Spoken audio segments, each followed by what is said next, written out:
All right, last but not least, the UV Pro by BTech, which is also Baofeng, if you guys didn't know. This is the first ever Baofeng I've ever purchased, because I've always been a big no on the Baofengs, guys, because I just believe in supporting, our bigger manufacturers that are making us a ton of products. So I believe in supporting those guys, especially ICOM, since they're made in Japan. A lot of Yaesu's made in Japan as well. So I'm kind of, not that I'm anti-China or anything like that. It's just I want to support the guys that are really supporting our communities. And Baofeng doesn't really do anything to support the ham radio community, whereas ICOM and Yaesu do. More so ICOM, because ICOM supports a ton of events. But anyways, this is the UV Pro UHF and VHF radio. And on the back here, it says GPS, app programming, Bluetooth, emergency functions, broadcast, receive on FM, 3x6 channel groups, NOAA, weather alert, dual watch, dual reception, USB, direct charging.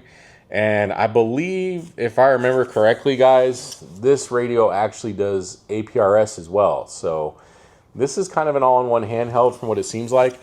And I just wanted to give Baofeng a shot by buying one of their best radios. And if this is as good as it's claimed to be, guys, then hey, I'm going to have to give Baofeng a little bit of credit. So this is the UV Pro, and let's go ahead and crack it open, and I'll give you my honest thoughts on this thing. It's the first time I put my hands on it, so this is it. It definitely feels good in the hands. The button feels good, button feels good, button feels good. Oh, nice click on that. And from what I understand, these are actually designed in the USA, and they're just made in China, so... But overall, I'm actually kind of impressed a little bit. This actually feels pretty good. You can actually put a headset in here, or a mic for your chest mic. But so far, the buttons feel good. It feels heavy duty. I'm actually kind of impressed a little bit. This actually feels really good. So, awesome. So far, Baofeng, you're kind of impressing me a little bit here. All right, what else do we get here? All right, guys, we're not getting a charging dock with this one. Kind of surprising, considering everybody else today gave us a charging dock, right?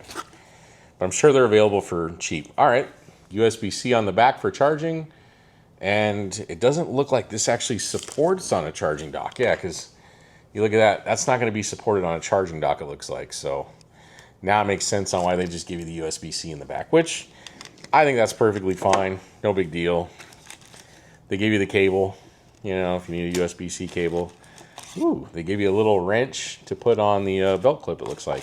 And then you get the belt clip in here, which is that same, we're going to call it tactical tan, like, FDE, whatever it is. And then you get a little, nice little color manual too. So guys, so far, even though I'm kind of I've never really had a Baofeng at all whatsoever, and I've never really been a big fan of them, I must say that so far the product does feel pretty quality. So, you can't knock anything that's quality, and it feels good in the hands. So, yeah, I kind of like that. So, I'm really interested in trying to use this and see what happens with it, because if it's as good as some other people have said it is, then, I'm going to have... the biggest thing about this channel is I like staying honest with you guys about everything. And if this is a good radio and I got a good signal report off of it, then I'm going to share it with you guys. So, yeah. But that is the radio that I cannot put back in the box. So